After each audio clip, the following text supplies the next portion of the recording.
Chào mừng tất cả các bạn và các em học sinh đang đến với kênh YouTube Dạy học thành văn. Rất vui được gặp lại tất cả các bạn và các em học sinh. Cảm ơn tất cả các bạn và các em học sinh luôn quan tâm, theo dõi, ủng hộ kênh YouTube của mình nha. Các em học sinh lớp 11 thân mến, hôm nay chúng ta sẽ học bài thứ hai, giá trị lượng giác của một góc lượng giác, trong sách giáo khoa toán lớp 10 Chân trời sáng tạo. Mình tính giá trị lượng giác của một góc lượng giác, tức là mình tính sin góc alpha, rồi cosin, rồi tan, rồi cotan của góc alpha. Thì trước hết mình phải xác định được cái góc lượng giác. Góc lượng giác là các em phải biết ra. Góc lượng giác là cái đường tròn lượng giác, là cái đường tròn mà nó có cái trục này. Cái trục OX này người ta gọi là trục cos, trục OY này gọi là trục sin.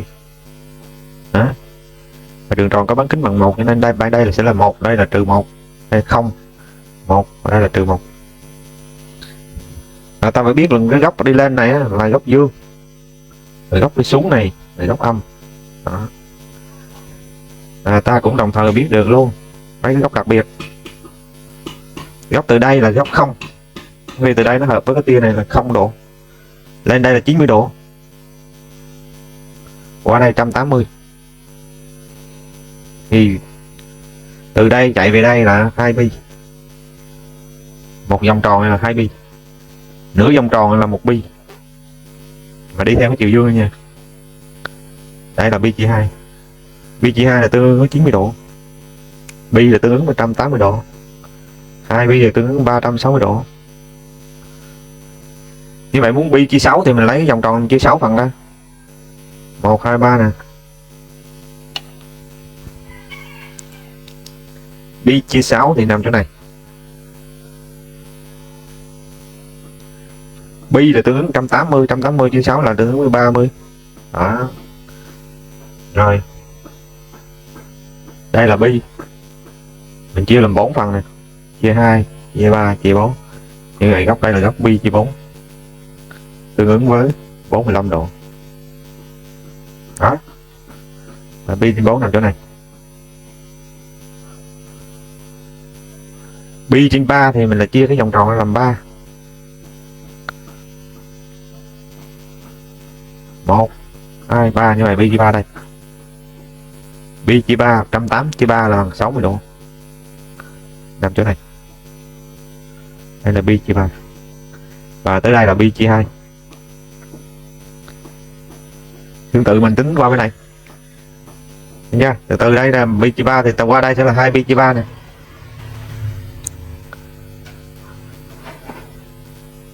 Xuống đây là 3 pi chia 2. 1 pi chia 2 nè. 2 pi chia 2 là pi nè. 3 pi chia 2 nè. 4 pi chia 2 là 2 pi nè. Như vậy mình nắm luôn là sin. Trục đây là trục cos nè. Trục đây là trục sin. Sin của 0 độ là mình chiếu vô bằng 0. Sin của pi chia 6 mình chiếu vô này nó nằm nửa thấy không? Đây từ đây là 1. Đây chỉ là 1/2. Tới đây là căn 2 chia 2, căn 3 chia 2, căn 4 chia 2. Mình nhớ luôn nè, căn 0 chia 2 là 0, căn 1 chia 2 là 1, ở đây căn 2 chia 2, ở đây là căn 3 chia 2, đây căn 4 chia 2 là 1. Còn sin cos của pi chia 2 thì là bằng 0. Cos của pi chia 3 thì nó lại đây là 1/2.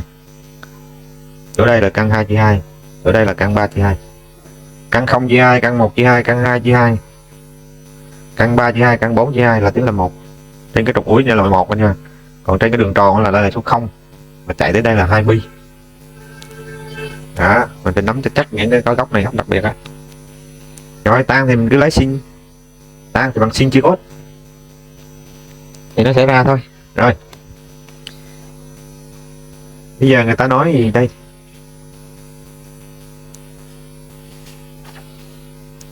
Phải nắm được các từ khóa nè, giá trị lượng giác nè, góc đối nhau nè. Góc đối nhau là góc như thế nào gọi là góc đối nhau nè?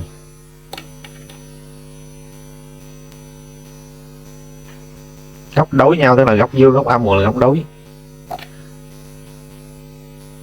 Góc đây nè, góc đây là góc alpha, đây là góc trừ alpha. Thì hai góc này gọi là góc đối nhau. rồi góc hơn kém nhau pi, thì từ đây đến đây là đó, từ đây đây là pi nè, như vậy góc đây với góc đây là hơn kém nhau pi. Rồi góc bù nhau là góc ở bên này đó, góc đây và góc đây là bù nhau, bởi vì hai góc này cộng nhau là bằng pi. Rồi góc phụ nhau thì nó là nằm ở đây này, cộng nhau bằng 90 độ. Góc đây nên thì nó sẽ phụ với góc này nè đó. Góc đây cộng góc đây là bằng 90 độ, được gọi là phụ nhau. Rồi mấy cái đó vào bài tập mình sẽ nắm rõ em. Hình bên biểu diễn xích đu IA nè, có độ dài 2 mét, đang dao động quanh trục IO, này, vuông góc với trục OX trên mặt đất, và A phẩy là hình chiếu của A lên OX, chiếu lên. Tọa độ X của A phẩy, X đây nè, trên OX được gọi là ly độ của A, và IA là bằng alpha, được gọi là ly độ góc của A. Làm cách nào để tính ly độ dựa vào ly độ góc? Như vậy mình phải biết được tính là sin nữa em, sin lấy đối chia huyền, thì cái cạnh này là cạnh đối này sẽ bằng L nhân cho sin alpha, S sẽ bằng L nhân sin alpha đó. Như vậy sau bài học này thì chúng ta sẽ tính được cái bài này nha, cái đó là đang lý thuyết thôi. Bây giờ qua phần 1 này, giá trị lượng giác của góc lượng giác. Trong hình 1, M và N lần lượt là các điểm biểu diễn của các góc lượng giác là 2 pi chia 3. Thì 1 pi từ đây là 1 pi đúng không? Mình chia làm 3 nè. 1/3 nè, 2/3, 3/3. Như vậy từ đây đến đây là 2 pi chia 3 nằm chỗ này. 1 pi chia 3, 2 pi chia 3, 3 pi chia 3. Trừ pi chia 4 thì là đi xuống. Từ đây đây là trừ pi. Mình chia làm 4 phần. Như vậy đây sẽ là trừ pi chia 4. Rồi, như vậy học xác định tọa độ M và N để học hệ trục tọa độ gì. Như vậy đây M là nằm chỗ này là 2 pi chia 3. Và đây là trừ pi chia 4. Ta qua trang tiếp theo.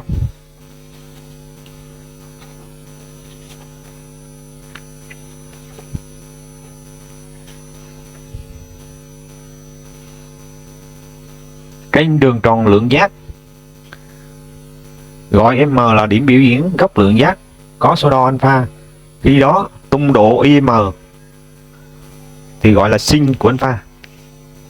Ví dụ cái góc alpha này là cái tung độ nữa em, gọi là sin alpha, là nó nằm ở bên này luôn á. Thấy chưa? Các bạn có đoạn này luôn nè. Đó. Rồi cái đoạn ở dưới này người ta gọi là cos. XM gọi là cosin của góc alpha. Như vậy đây là cosin nè, đây là sin nè.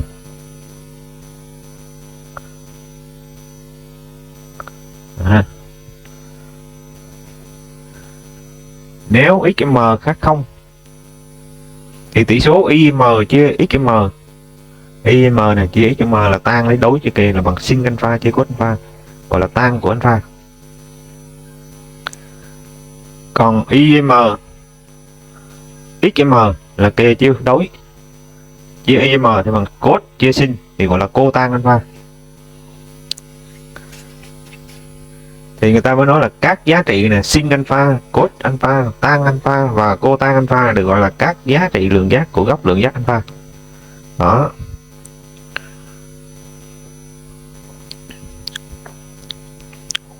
Như vậy chú ý này, ta gọi trục hành là cosin. Trục hành này gọi là cosin, trục tung này gọi là sin. Trên trục AS có góc đây các em, trên trục co có điểm A10,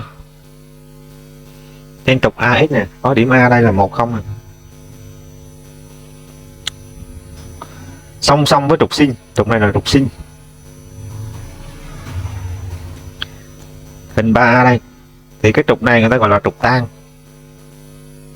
Tan nha. Rồi nếu đường thẳng OM cắt trục tan thì tung độ của giao điểm đó chính là tan alpha. Ví dụ đây nè, cái góc alpha mà nó cắt đây nè, thì cái này gọi là tan của góc alpha. Còn mình chiếu lên trục đây là cos, cái phần trục hoành nó gọi là cos, cosin nhé.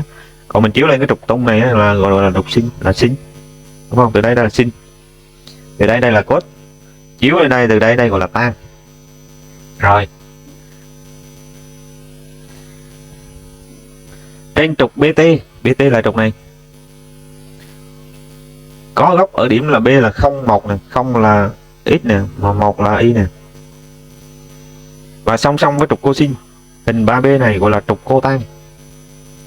Nếu đường thẳng OM cắt trục cotan thì hành độ của giao điểm đó chính là cotan. Như vậy từ đây đến đây là cotan alpha nha. Rồi mình chiếu ở đây thì đây là chính là cosin, mình chiếu ở đây chính là sin. Còn tan là mình phải vẽ một cái trục đây nữa.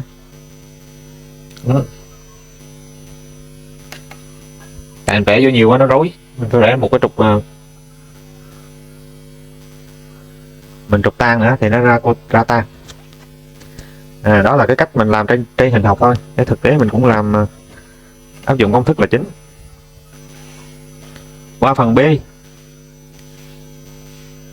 sin alpha và cos alpha thì là xác định với mọi alpha thuộc R. Đó, xác định với mọi R. Nhưng tan alpha chỉ xác định khi alpha khác pi chia 2 cộng kb. Bây giờ tại sao nó vậy? Bởi vì sao mà nó phải khác? Bởi khi mà trục tan nó nằm đây nè, đây là trục tan, khi nó bằng pi chia 2 chỗ này thì nếu mình kẻ lên đây thì đâu có cắt trục tan đâu, cho nên nó không xác định. Hoặc là mình chứng minh bằng cách khác là tan là bằng gì? Tan alpha là bằng sin alpha chia cos alpha. Có phải cos alpha phải khác không? Điều kiện nè, cos alpha khác không, mà alpha khác không mà cos alpha khác không phải là pi chia 2 không? Pi chia 2 chiếu ở đây rồi không nè, vậy thì đến alpha là khác pi chia 2, và xuống đây cũng làm chiếu lên đây bằng không tiếp, chỉ cái cộng với pi thôi, tức là cộng k pi, k thuộc z. Đó, nếu các em chưa hiểu thì cứ từ từ rồi nó sẽ thấm dần, thấy chưa? Còn cotan chỉ xác định với alpha khác k pi, bởi vì sao? Vì tan alpha, cotan này là bằng cos chia cho sin, thì điều kiện cái sin alpha này phải khác không? Sin alpha khác không nằm chỗ nào? Để từ đây chiếu ở đây không? Chỗ đây chính là không nè, rồi cộng cho pi nè, rồi cộng cho pi nè, cộng pi cứ là cộng k pi. Vậy alpha là khác 0 cộng k pi, tức là khác k pi. Đây, k thuộc z. Như vậy nói tóm lại chỗ này là sin alpha và cos alpha thì xác định với mọi alpha thuộc R. Có nghĩa là alpha nào nó cũng xác định đấy. Còn tan alpha nó xác định khi alpha khác pi trên 2 cộng k pi. Không tin các em bấm máy tính, bấm cái tan pi trên 2 là nó không ra, là không xác định, không có, nó không tính được. Alpha khác pi trên 2 cộng k pi. Còn cotan alpha xác định khi alpha khác k pi. Ví dụ mình bấm cotan của pi là không bao giờ nó được hết. Nhớ nha. Ví dụ tan của nè.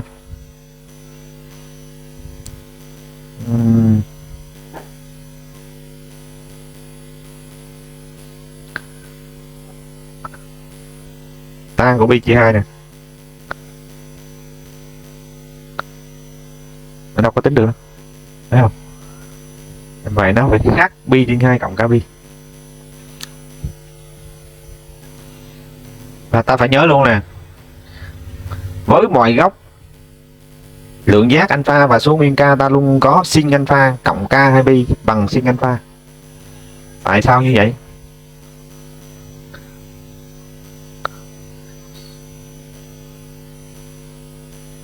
Sin alpha này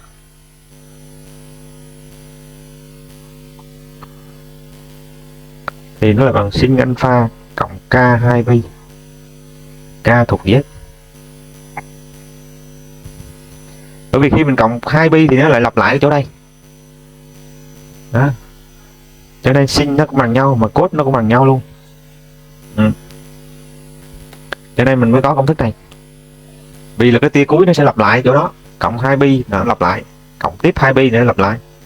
Chỉ có 2 pi nó mới lặp lại thế này, còn không có 2 pi là nó không lặp lại đâu. Còn tan thì nó lặp lại ở 1 pi thôi, bởi vì trục tan là trục chỗ này,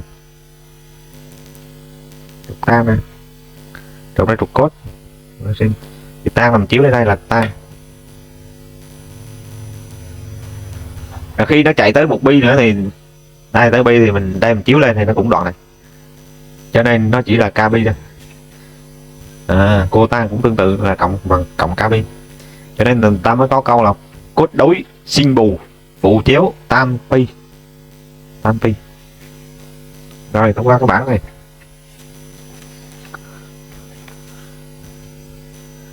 Thực ra cái này là mình có máy tính bấm nó cũng ra các em, nhưng mà mình làm để cho nó nhìn trên cái hình nên nó quen để mình làm. Sau này mình học vật lý lớp 12 là rất dễ, chứ còn mình không nhìn trên cái hình được là mình sẽ thua. Từ đây này chính là pi nè, người ta chia làm 6 phần nè, 1 2 3 nè, 4 5 6 này, như vậy đây là pi chia 6.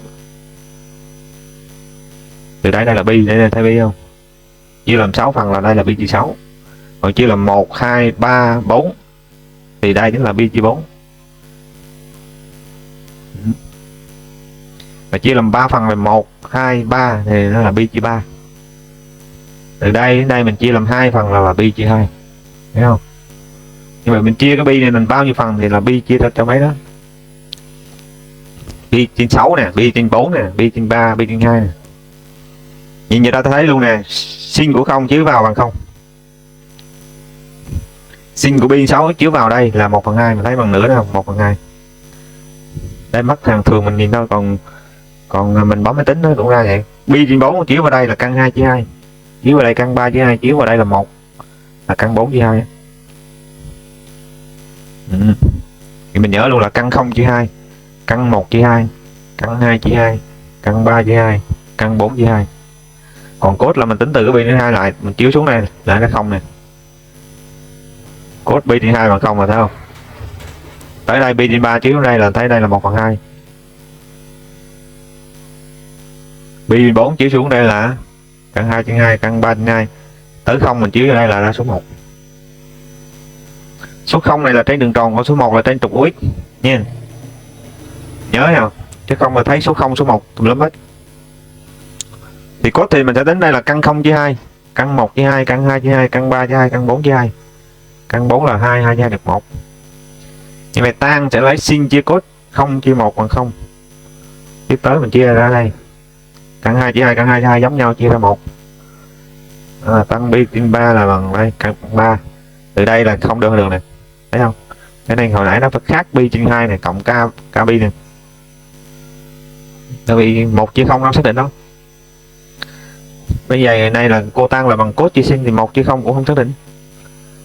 Này chia này là bằng căn 3.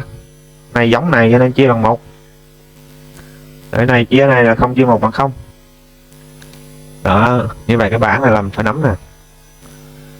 Nhớ là mình nhớ quy tắc này, căn 0 chia 2, căn 1 chia 2, căn 2 chia 2, căn 3 chia 2, căn 4 chia 2. Bên này thì tính ngược lại. Tan là lấy sin chia cos, cô tan là lấy cos chia sin. Nếu chia cho 0 thì không xác định. Đó, là còn mình xong cái bảng này. Còn qua cái góc bên này á, thì nó cũng giống bên này thôi, nhưng mà cái giá trị nó khác. Ví dụ bên này thì cos nó dương cos dương, nhưng mà qua bên này thì cos lại âm. Qua bên này thì cái giá trị á, độ lớn thì giống nhau, nhưng mà sin thì nó phải mang dấu âm, cos mang dấu âm. Qua bên này thì sin mang âm nhưng mà cos thì mang giá trị dương. Còn ở đây thì sin âm, sin dương, cos dương luôn. Rồi. Phần này khá dài nè các em.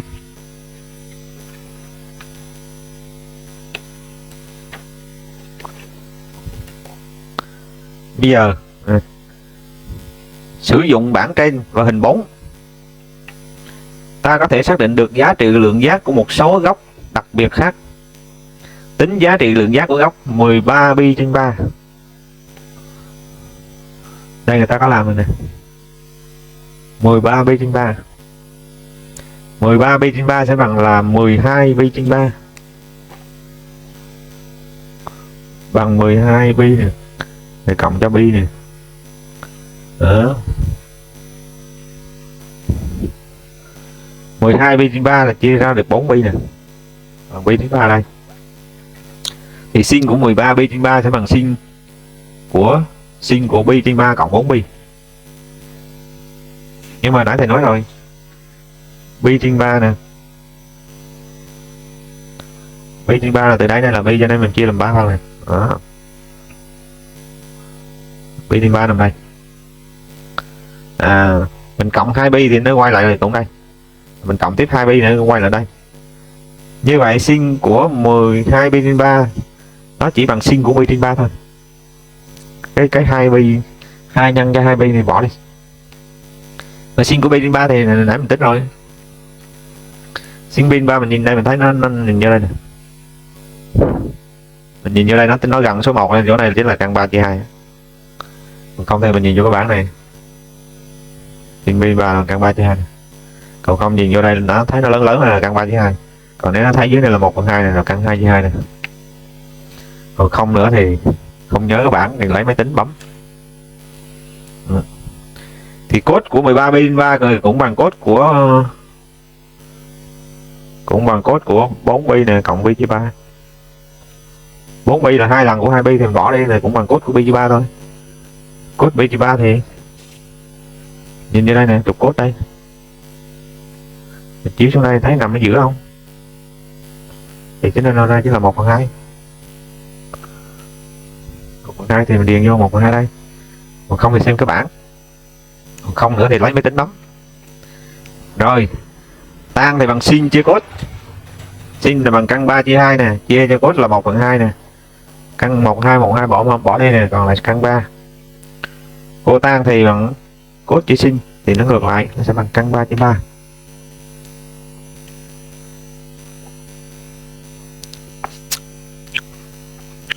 Bây giờ câu B.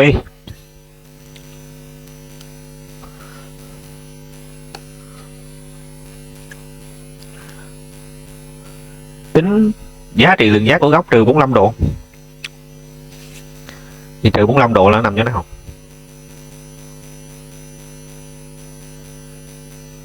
Bốn 45 độ là pi chia 4 này, 45 độ là bằng nửa 90 độ này, pi chia 2 90 độ này. Đây chính là 45 độ nè. Thì trừ pi 45 độ là nằm dưới này. Thì mình biết rồi, sin 45 độ là bằng bầu căn 2 chia 2. Cốt 45 độ cũng bằng căn 2 chia 2. Thì đây sin cốt 45 độ trừ 45 độ thì nó bằng căn 2 chia 2. Nhưng mà sin của trừ 45 độ thì chỗ này nó sẽ bằng là trừ căn 2 chia 2. Đó, cho nên mình chỉ nói thôi. Đây nè. Sin của trừ 45 độ thì bằng trừ sin 45 độ bằng trừ căn 2 chia 2. Đó, nó bị nằm dưới này. Còn cốt thì chiếu lên đây nó cũng bằng cốt 45 độ. Bằng căn 2 chia 2. Thấy chưa? Như vậy mình tính tan thì mình lấy sin chia cốt thôi. Trừ căn 2 chia cho căn 2 chia 2 thì bằng trừ 1. Cô tan thì cũng ngược lại, cũng như vậy thôi, bằng cốt chia sin thì cũng bằng trừ 1. Giờ ta làm thực hành một á, tính sin của trừ 2 pi chia 3. Thì của trừ 2 pi chia 3 là đâu?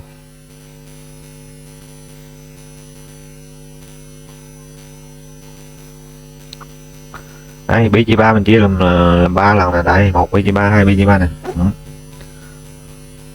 Thì mình chiếu vào đây thì nó cũng bằng sin của 60 độ này, sin của pi chia 3. Nhưng mà trừ 2 pi chia 3 thì nằm dưới này em. Đó.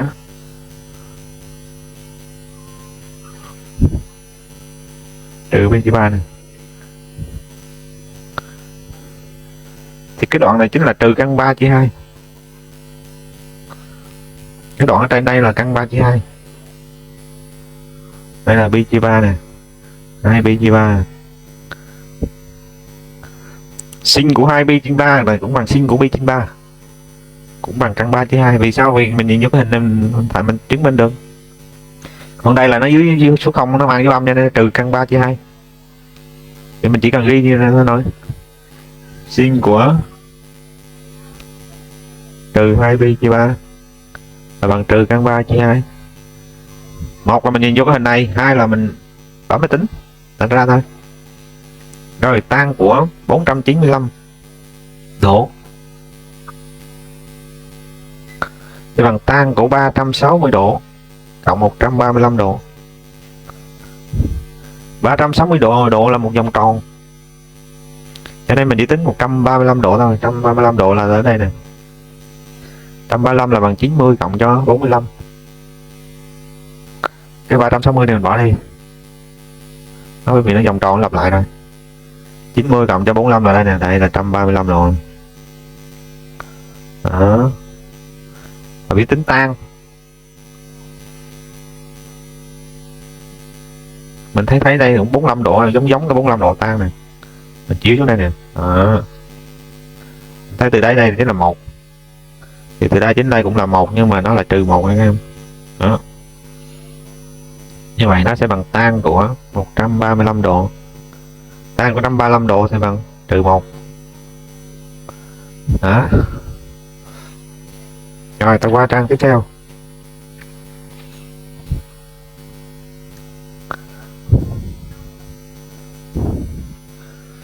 Thì tính giá trị lượng giác của một số góc bằng máy tính cầm tay. Ta có thể tính giá trị lượng giác của một số góc lượng giác bất kỳ bằng máy tính cầm tay. Lưu ý trước khi tính cần chọn đơn vị đo góc như sau. Như vậy các em phải biết nè, ví dụ khi học biết tính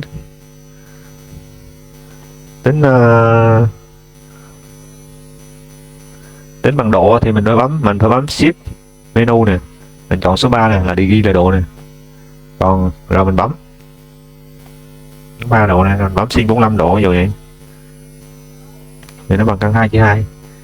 Còn nếu mình tính radian thì mình phải bấm là shift, mình bấm số 4 thì mình bấm radian rồi bấm sin pi chia 4. Chứ nó không ra đâu, mình bằng căn 2 chia 2 đó, mình định đúng đơn vị của nó. Cái phần này thì các em tự máy tính bấm thôi. Ví dụ như sử dụng máy tính cầm tay bấm nè, đây là đang độ thì mình phải chuyển qua độ, phải chuyển độ nè, shift menu, shift mode là bấm số 3 rồi bấm code 75 độ, code 75.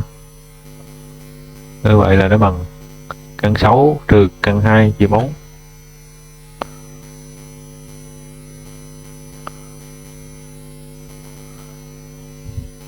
Còn đây là trừ 19 pi trên 6 thì mình phải chuyển qua shift mode, mình bấm số 4 là ra radian, rồi mình bấm tan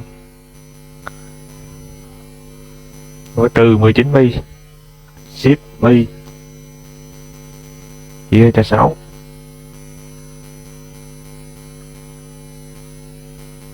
thì nó bằng là trừ căn 3 chia 3.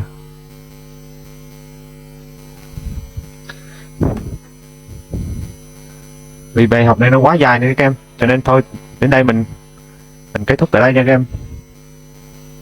Và thầy hẹn các em trong clip sau. Xin chào tạm biệt tất cả các em.